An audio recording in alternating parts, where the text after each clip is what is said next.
involved to talk about solutions.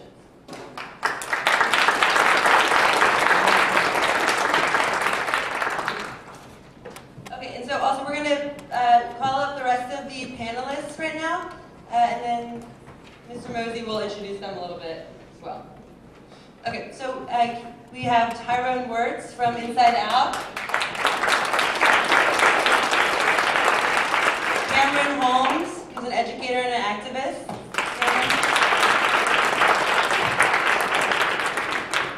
Todd Metz, who is from YASP and is going to join us in a few minutes. Tina Spence from the Pennsylvania Prison Society.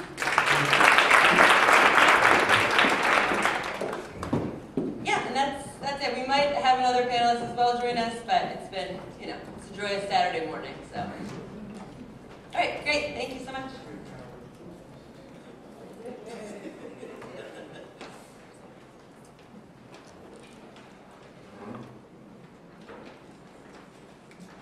Good morning, everyone. Good morning. Somebody's saying, how can a prosecutor follow that spoken word? Well, I'm going to try. On March 5th, the Inquirer reported in an article that 2/3 of all prisoners who are released from state correctional institutions are either arrested again or reincarcerated. The distinction between arrested again and reincarcerated is that sometimes you don't get incarcerated again because you got arrested. Technical violation of probation, dropping a hot urine, all those things can result in somebody who did their time and having to go back to do more time. And in conformance with the admonition of Mr. Martin, who spoke earlier, I'm not going to concentrate, and this panel isn't going to concentrate on recidivism. But it's important to know that that's part of the foundation for this discussion, that 2/3 of the people who are released from state correctional institutions wind up going back to jail. Now, another important statistic is that of all of the offenses that are committed in the state of Pennsylvania, 10% are committed by people who are on parole. It stands to reason that if we want to help to improve public safety, if we want to make us feel good about our communities in terms of being able to walk the streets, then we need to do something to ensure that people who are released from prison are well equipped to return to society. Now, I'm not the expert, but we have some experts. And their expertise flows from them actually having experienced firsthand what we're talking about. Now, Tyrone Wirtz is at the table, and I can tell you that for, I guess, maybe 10 years of my 25-year career, there wasn't a week that went by that I didn't have somebody calling me about Tyrone Wirtz. And they weren't calling me to complain about Tyrone Wirtz. They were calling me to tell me about everything that he was accomplishing. And so I'd say, well, where is he? I need to meet with him. He's in prison. He's in prison. Give Tyrone Wirtz a hand.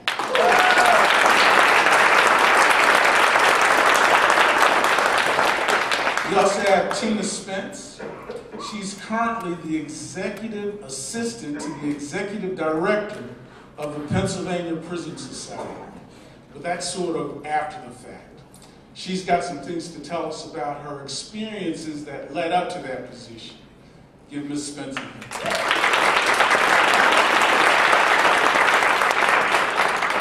And I don't know this brother. Your name's Cameron? Yes, sir. All right. Cameron Holmes. I didn't have your bio, but they tell me that you're at the Pennsylvania Prison Society as well. That's a slightly outdated, that's okay. All right. I was at the Pennsylvania. Well, you're going to be able to update everybody on where you are currently. Okay? Now, as was indicated, the way this is going to work is we're going to give each panelist ample opportunity and we were supposed to have 5 people, so you're going to have even more of an opportunity to give us some insight into your experiences. Now, at the end, we're going to have an opportunity for people from the audience to ask questions of the panelists. How many of you have been to panel discussions in the past where somebody stood up under the guise of asking a question and they gave a speech that was longer than the entire panel discussion? Anybody ever experienced that? Right. Now, I don't know who it is because I'm not that clairvoyant. But there's somebody here today who prepared that speech.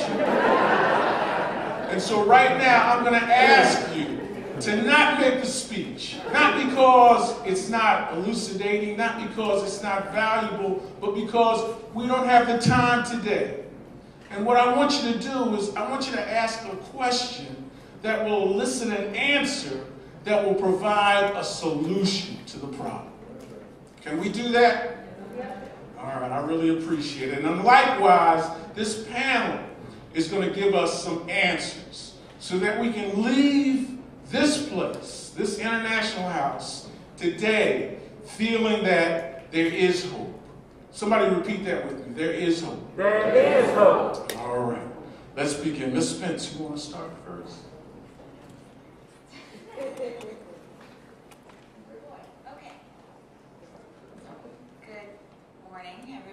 Morning.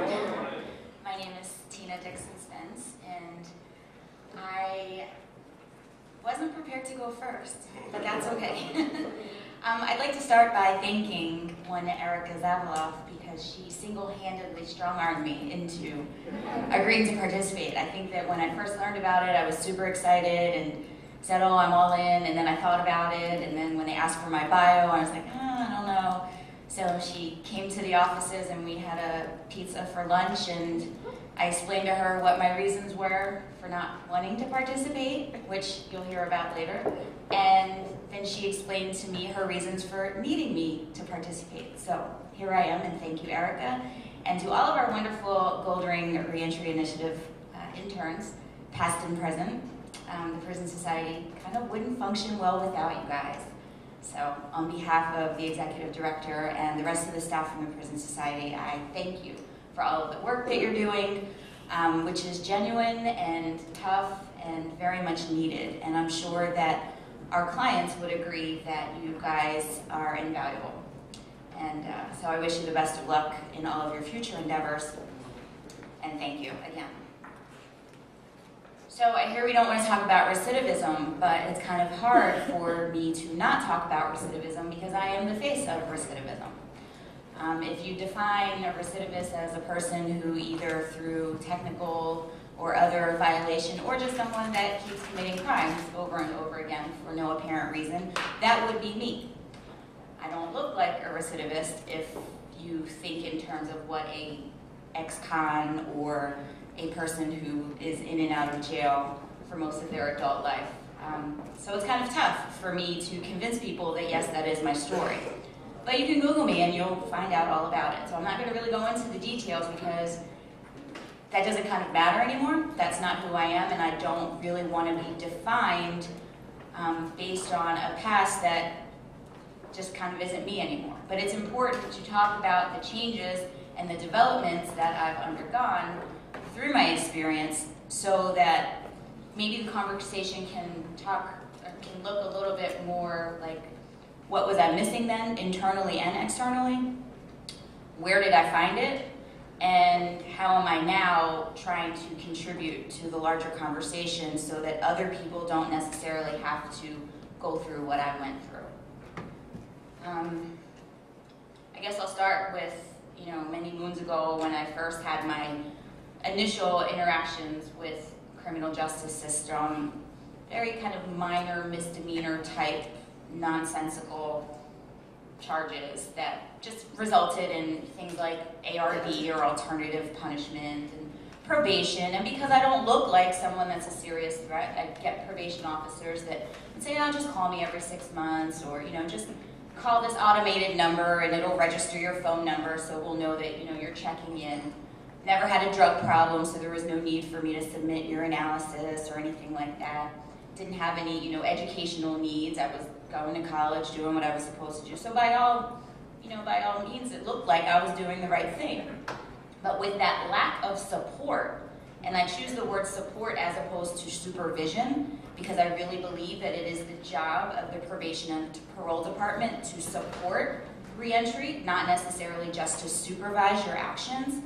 So with a lack of support, it enabled me to stray and feel like I was getting over. And when you feel like you're getting over, then you're kind of inclined to keep on going. And as you keep on going, the stakes keep on getting higher, and before you know it, you're looking at offense gravity score and a prior record score that the next time you mess up, you're gonna end up going away for a pretty long time.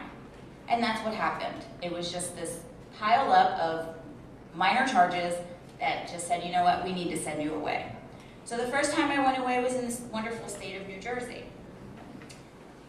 And I did nothing. I worked in the cosmetology department. I didn't have any type of classification needs where they didn't feel like they needed to put me in any programs. By all means, I was a short timer, just somebody that's going to do 9 months and then go home. And so I did my 9 months and I went home. And when I came home, I said, now what do I do? I have a skill set, I have an education, I have a background, but how am I going to get a job in spite of all that? So I decided that I wasn't going to disclose my criminal record, and I was going to come home to Pennsylvania, and you know what? Nobody's going to know the difference. My family will know about it, some of my friends or my ex-friends will know about it, and I'm just going to go on and live my life, and I'm going to be Main Street. And it's just going to be a blip on the radar. And that worked for me. I found some crazy way to avoid or fudge a background check. I got a really great job with a global software engineering firm, and I was living the life. But again, when you feel like you're getting over, it kind of encourages and empowers you to keep on going, which is what I did.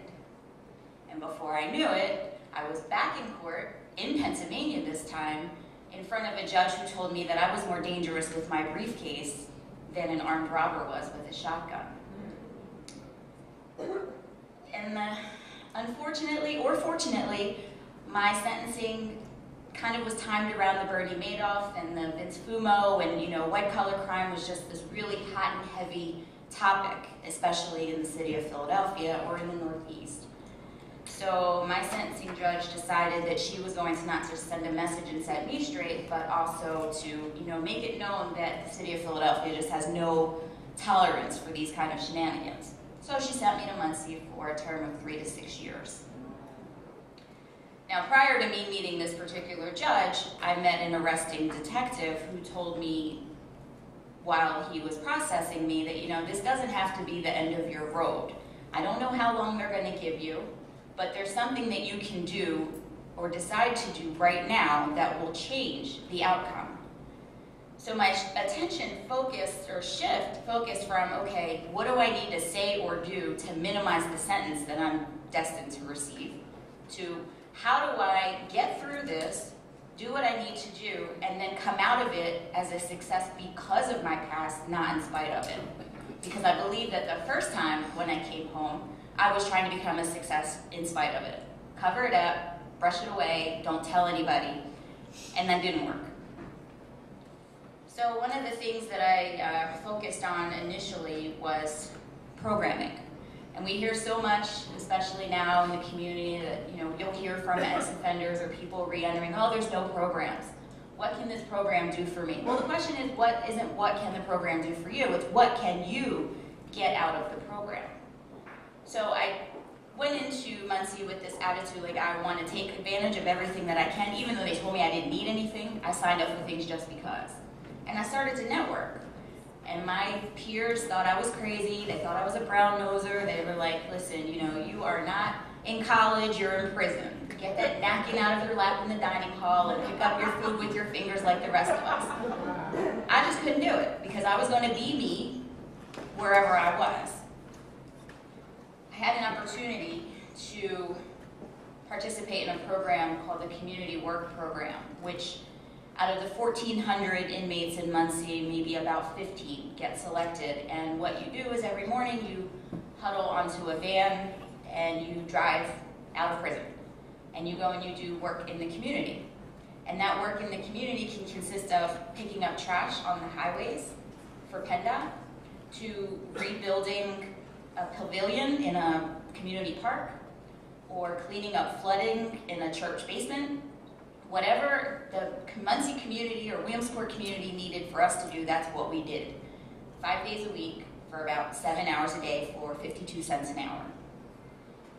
It was tough for me to be out on those highways, in the snow, in the rain, in the 110-degree heat.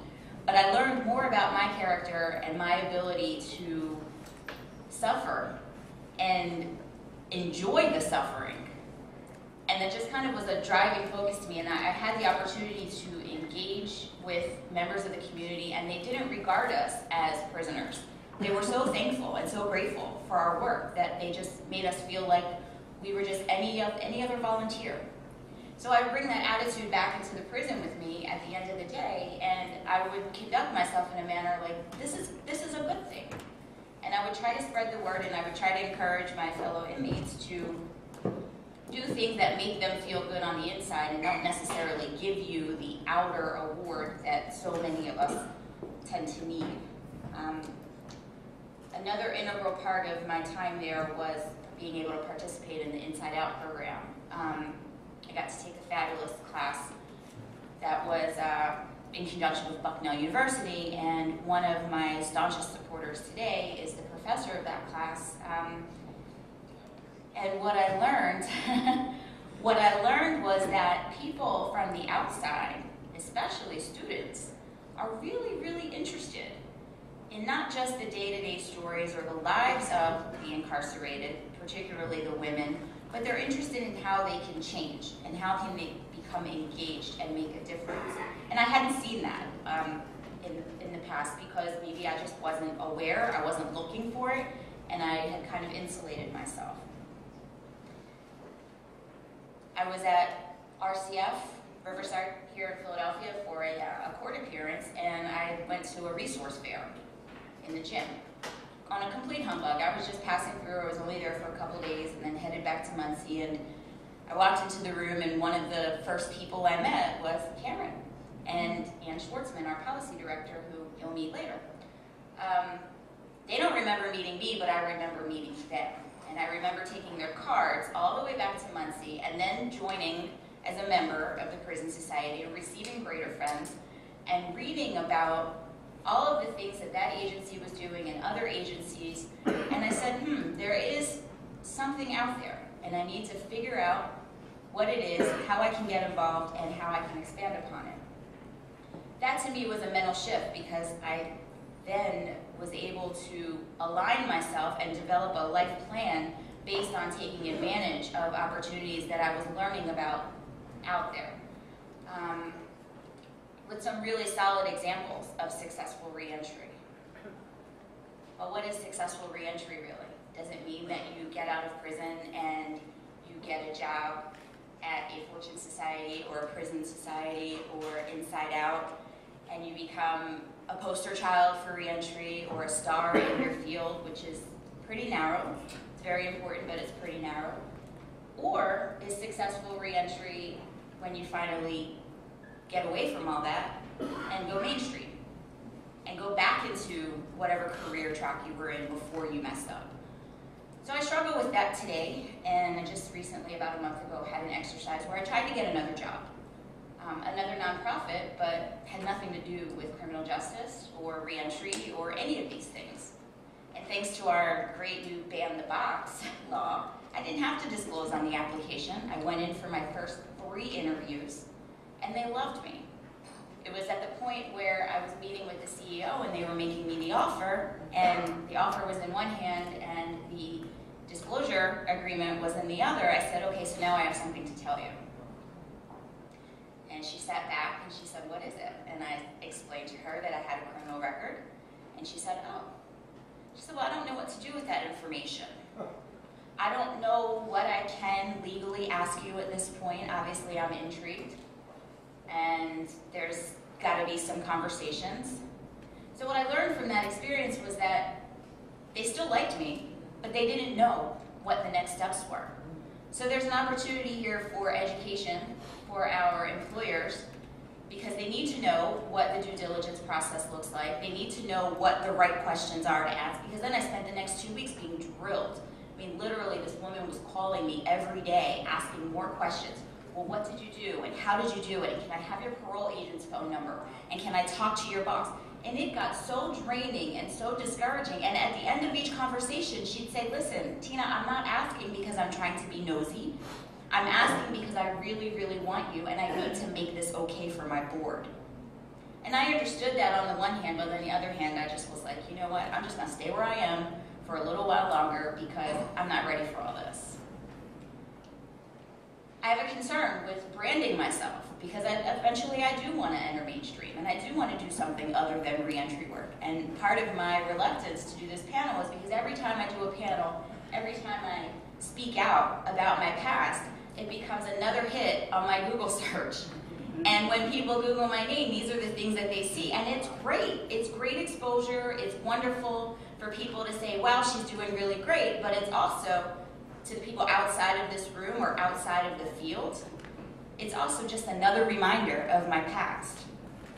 And I kind of want to step away from that. And I haven't quite figured out how you move from branding yourself as a poster child for reentry and having everyone so super supportive and so super proud of you to just being a regular citizen and being able to work wherever you want to work and do whatever you want to do. And if I decided I wanted to go and get a PhD, I don't want to worry about some school denying my application because of some credentialing law.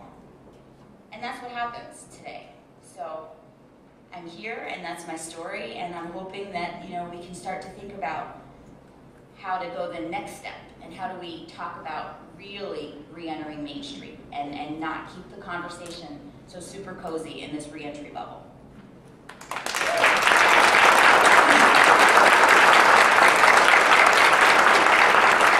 So an important issue that you raise is the impact of just having a record once you've been released. And the term that people use nowadays to describe that situation, they call it a collateral consequence. It's not very collateral when you're living it, but that's what they call it. So we'll be sure to address that throughout the discussions. Now we've been joined by our Antonio Foster and Ty. Ty, who did you play for?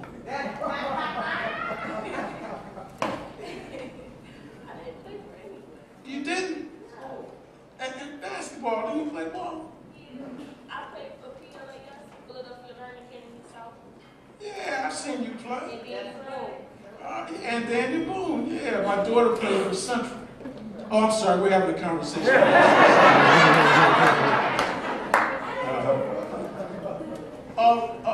Ty, you ready? Yes. Okay. Give her a hand.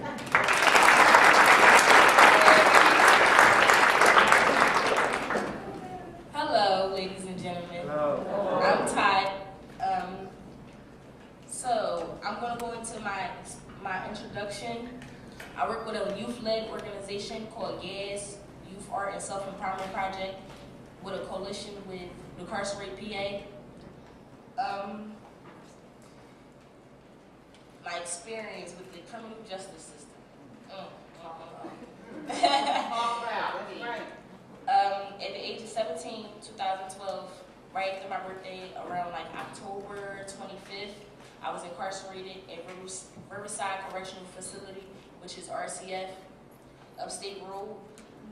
It was very, very terrible experience. It was more so like they took me away from everything I would have at home.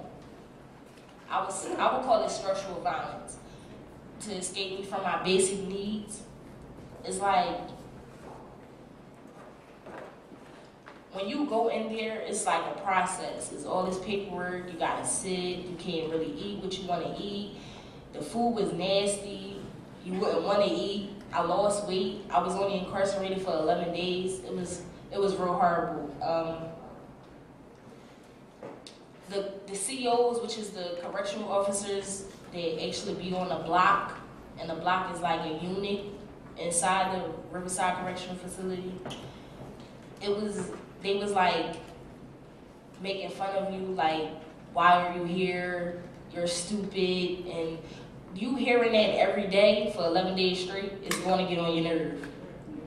It's hard to try to put yourself back into a community when is someone telling you that you're not going to make it because you have a felony on your record and you're a child as an adult. And that's actually a law called Act 33. Act 33 was a law that was passed in 1996, and it allows juveniles under the age of 18 to be tried as adults. The impacts from when I came home, it was weird to me. I couldn't really go to sleep because I was thinking back from when I was on the top bunk or on the bottom bunk. My mom kept telling me it's gonna be okay, just go to sleep. It was nightmares. I have a 1-year-old son. So y'all can just imagine how that went. It was hard for me, but, oh, my bad, I skipped a little part. When I was in RCF, YAS, the group that I work with now, the organization that I work with now, they came and did a workshop with me. So it was like on a Saturday, they did it every Saturday, and they told me that it was going to be okay. It was Another Way Out, which is a re-entry program for juveniles that have been tried as adults. So I had something to look forward to when I came home. But you know, like thinking back, how strong is it going to be when you finally get back into the community? How are things going to treat you? How are the streets going to treat you? I don't really have too much to say because I'm nervous and there's a lot of people here.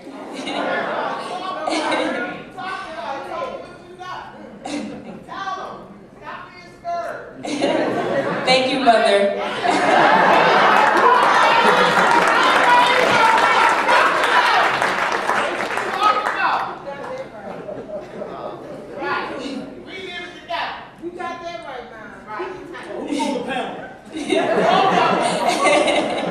Well, maybe I can help her out. Let me ask you a couple of questions just to sort of crystallize exactly what it is that happened. Thank you.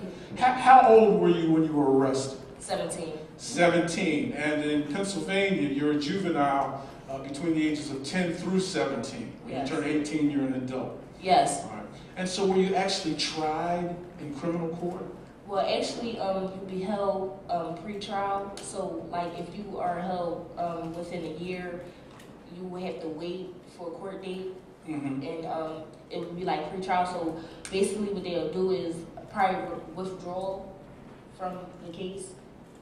It won't really like be conviction or anything. All right. So you weren't tried. The case never went to trial. Were you sent back to juvenile court, or was the case just withdrawn? No, it was withdrawn All in right. adult court. But because you were under the direct file law, meaning that the nature of the offense caused you to be slated in adult court initially, you were held in an adult facility. Yes. All right. Everybody got that? All right. Now, the fact of the matter is that if it had been in juvenile court, and even if you were adjudicating delinquent, that offense would be subject to expungement. Yes. But the big difference about being in adult court is that any conviction is with you for the rest of your life, unless the governor of Pennsylvania, anybody got the governor's cell phone number? I wish I did. If you don't, then you're probably not going to get a pardon, which is the only way to get it off your record. And then you're subject to the collateral consequences that Ms. Spence has experienced. Yes. All right. That help? Yeah. All right. Give Tyler a hand.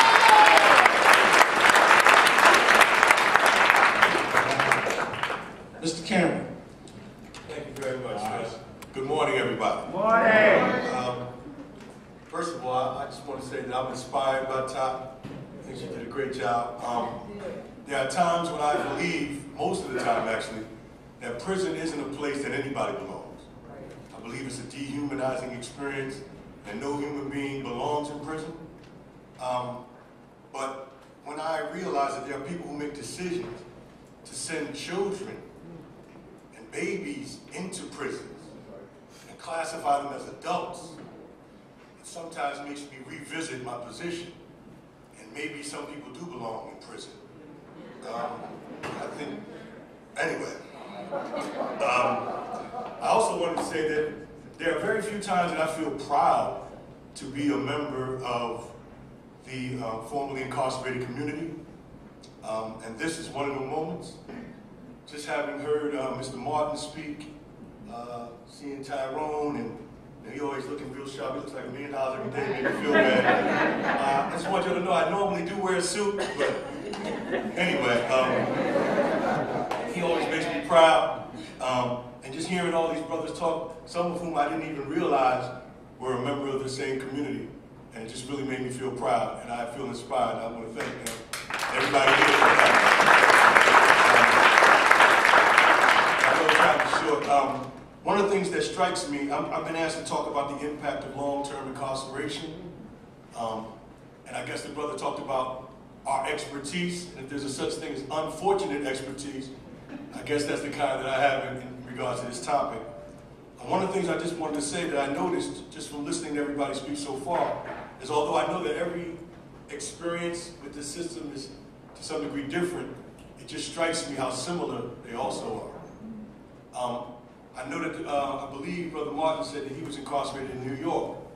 And I'm not sure how this happened, but I think that same guard was in the prison I was in Dallas, Pennsylvania. And he also told me that, you know, whenever the Blue Goose would come in, full of new prisoners, he would say, wow, there goes my swimming pool. And I'll never forget that. And it's funny because I know he said it to probably beat my spirit down, but it ultimately ended up motivating me. I think it's one of the reasons why I'm still out and still trying to be focused, because whenever I try to lose focus, that those words ring in my head, and I always remember that I can't never go back there and make him right. We want to talk about the impact of long-term incarceration, and I'm going to try to be honest, even hopeful that there's no one in this room that will use any of these things as excuses to not allow people who have been incarcerated for a long time opportunities. These are not things that I think, the things I'm going to talk about are not things I think can't be overcome. I just think that there are challenges that people in my experience have been faced with, but I think that we're fully capable of overcoming the challenges. So having said that, long-term incarceration, what does that mean? And I think, like I said, any day in prison is traumatic and probably more than any person needs. But I'm going to kind of focus on the people like myself and other men and women that I've known that have been incarcerated like double digits and more. My personal experience, and again, this is one of those things that I find is strangely similar. Ms. Spence was talking. Just to give you a little background, I was convicted of some robberies, a series of robberies. At the time, it was my first time I was ever arrested. I was a college student, and I went to court. I recall the judge was saying, talking about, at the time of my sentencing, he was talking about, well, it's obviously that you're a reasonably intelligent young man, you're in college, you come from a good family. And he was expressing this litany of things, and I was thinking, well, gee, this sounds pretty good. Hopefully he's going to, my sentence may not be as bad as I was thinking, because he's saying all these wonderful things.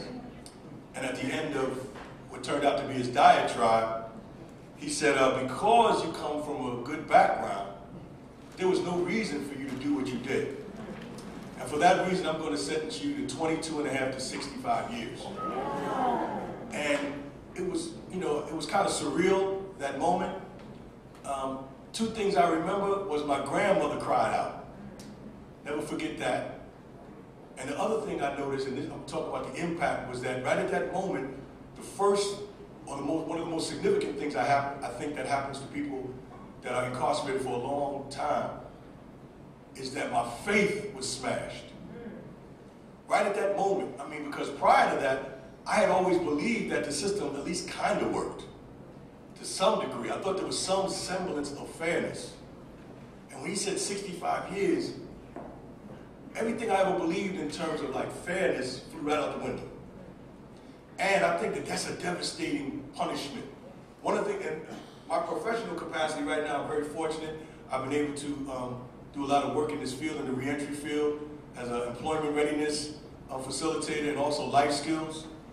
And one of the common things that I see in men and women that are trying to reintegrate, re-enter, whatever we want to say, is that I think their faith has been damaged. And it's a very important aspect of coming back into society. Because, especially now in the recession, how difficult things are, how competitive things are, it's very difficult to make the transition quickly. And one of the things that you have to have in order to stay motivated and stay focused is faith. Not necessarily, I mean, religious faith is faith, and that's a good faith, but I'm saying like faith in the rightness of things. I'm talking about faith and belief that if I do the right thing, I will be rewarded.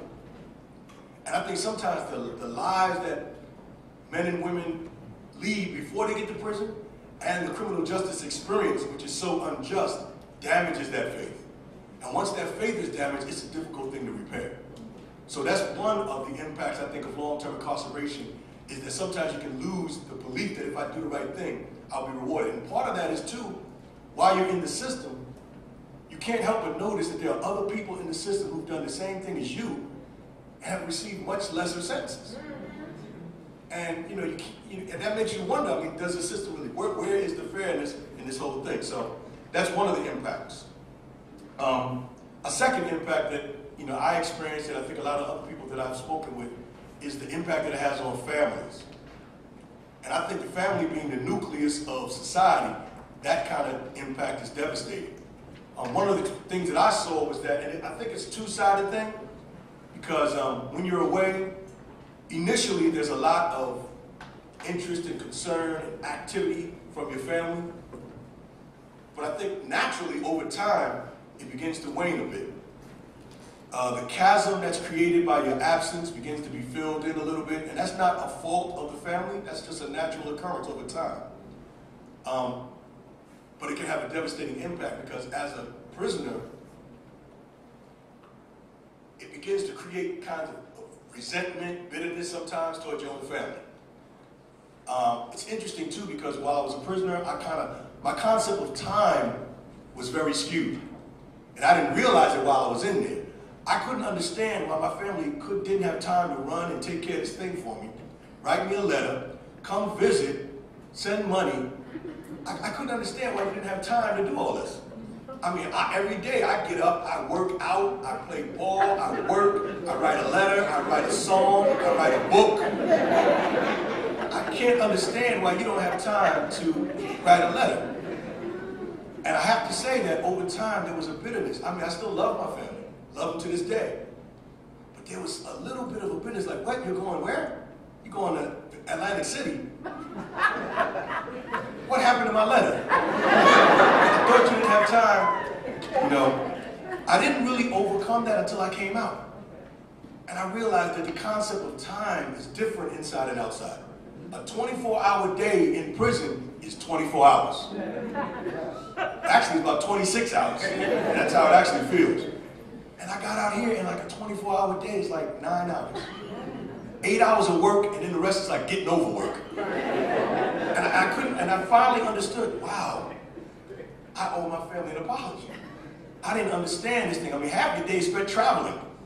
And in prison, you don't have to travel anywhere. So I never understood. But I have to say, it's been 6 years since I've been home. And honestly, that resentment, that chasm hasn't fully been broken down yet. You know, and often I wonder, I mean, this was 30 years ago that my crimes took place. And I sometimes wonder when the sentence really ends. Because it's not just being in prison, it's the impact that it has on your life. Another thing was mentioned here, and that's some of the things that I guess are pretty obvious. The technological, industrial gap that's created by being in prison for a really long time.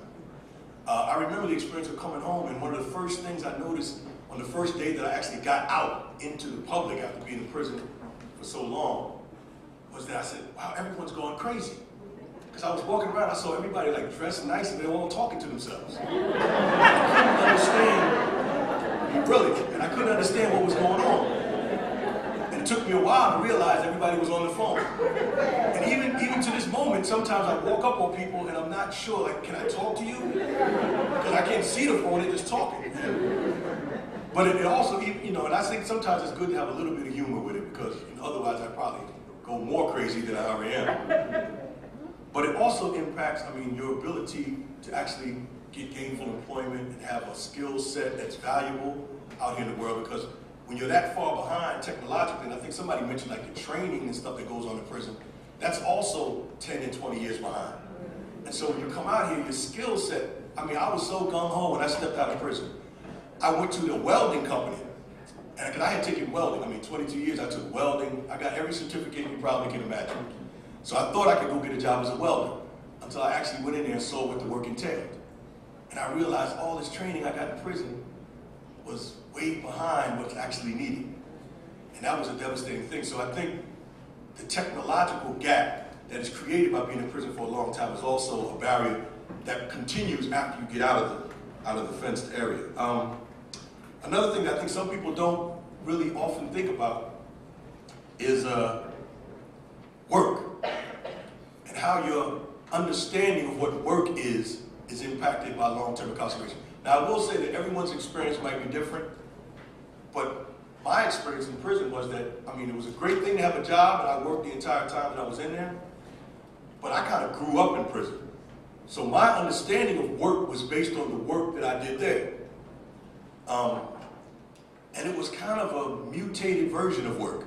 One thing that happens in prison is that most of the work that's there is created work. They create jobs just for guys to have something to do. So oftentimes they'll pull you out of your cell, send you on your detail. There's 20 guys on this detail, and your job is to screw a light bulb into that light socket. And the truth is that generally there's one or two picked people on the detail that are liked by the supervisor who actually do all the light repair. Everyone else carries the toolbox, hangs around, or writes stuff down, clean up after the project's over, or gets laid in. Laid in is what the supervisors do when they really don't want to be supervising you. And they say it's much easier to have like one or two of my favorite people here, so we lay everybody in. I didn't realize how that had impacted me until I came out here and started working. And I said, whoa, these people ain't trying to work you to death. Where's my lay-in? Where's my prep? Oh, what happened? You know, there's a multitasking. That was something I hadn't really understood. And it was difficult. And what I find in my professional work, a lot of men and women have that same thing, their view of work. And once they start working, one of the reasons I think it's difficult for people to maintain work is because they feel exploited. They feel like they're being overworked, like people are taking advantage of them because they're ex-offenders. And you hear that language a lot, but part of that comes from the experience of working in prison, where it doesn't prepare you for actual work. They don't give you real duties and responsibilities and challenging things to do. It's basically just busy work. And you sit around and you get a lot of breaks, and so when you get out here, it's hard to make that transition. Now, to any employers that are out here, I just want you to know that it's something that can be overcome. And I have overcome it. Anybody that knows me knows I don't miss days of work. Former employees, please verify. So I just want you to know, but it has been a challenge, and I find that it's very challenging for other guys, men and women as well. And I guess I'm not going to go into too much stuff, but I kind of wanted to touch a little bit on this without being too graphic. Only thing I would say is that it affects relationships as well. And long-term incarceration creates idiosyncrasies. I'm using that word, that's a kind word. Idiosyncrasies in the people that are incarcerated. And when you come out, I'll just say it like this. You can imagine being in prison for 20-something years, and the people that you have the most contact with are a whole bunch of other guys that you never want to touch. You don't want to hug them. So you don't have that type of intimacy. Trying to see how I can put this. You can become selfish in reference to relationships and love and things like that, because the only person that you've been able to count on for those things has been yourself. Can everybody understand what I'm talking about? Yeah. Okay. So that can be very difficult on relationships, and that's real. You know, again, I'm not going to get into too much detail, but I just hope you understand what I'm saying. One of the things that was mentioned earlier was like some of the services that Fortune Society provides, and I think it's really important. And one of the things that I found in my professional work is that one of the things I find is missing in the process of re-entry back into society, reintegration, is the psychological support. Because I mean, I believe that I cover it very well, but there's no way in the world that I've been in prison for 22.5 years and I'm not a little crazy. Right. And my experience has been that there aren't really resources that you can access to address psychological damage. That's true. People, you know, they put everybody in these programs to get you a job, which is good, but I'm saying if you still got psychological damage, whatever job you get is likely to be impacted down the road by the things that are going on internally. So I really believe, and part of my capacity as an educator, part of my thing has been to go around to different groups and colleges and universities and try to motivate people that are in the psychological field to try to get involved. And I found that there's very little energy in that direction. I'm not sure why. I really commend the Fortune Society because he said that they have mental health services and stuff. And I will say it's difficult to get African American males particularly to go to mental health services, but I do think that they should be available and easily accessed. I mean, 5 years ago, I would have said I would have never went to a psychologist or a psychiatrist, only based on the idea that the counselors, the psychiatrists, the psychologists they had in prison were so far from my frame of reference that I would never trust that. But now I can see where it might be beneficial. Not to say that I'm crazy or anything. I'm just saying that as a more mature eyes, I can see where that kind of, the availability of that I think would be beneficial to people. So anybody that has access to that kind of psychological services, you know, please keep that in mind. And I see the man getting up because I know it must be my time. Also, a couple more idiosyncrasies that you might find in brothers and sisters that come home, so I'd ask you all to just be considerate of it. First of all, I want to apologize to Ms. Spence because she said I didn't remember her when I first met her. That's true. I'm believing that that's part of that damage. It could just be I have a bad memory, but I'm going to count that to the fact that I only had to think about like 6 things for 27 years. My memory is really, really bad. Also, my sense of direction is crazy. I get lost like 3-4 times a week. 6 years after I've been home, I'm still working on all of these things.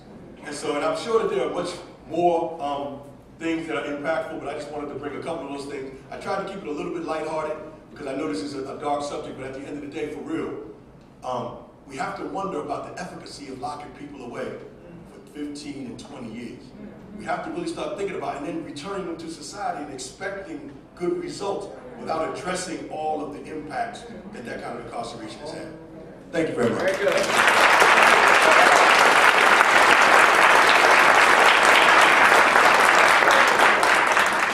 So, Mr. Holmes, first it was pretty smooth where I just stood up. We picked up on that together. But you know, there's a relatively new concept that's being applied in areas where it never was applied before, and it's the notion of post-traumatic stress disorder. Absolutely. Are you characterizing prison? And this is a rhetorical question. Right. Are you characterizing prison as a traumatic experience? Absolutely. And I really believe that PTSD, I believe that happens in prison. Not only in prison, but even the lives that people lead before they get to prison. Yeah. And that's how it's And that was addressed by Mr. Mark. You know, he so eloquently described the fact that today's victim may in fact be tomorrow's offender.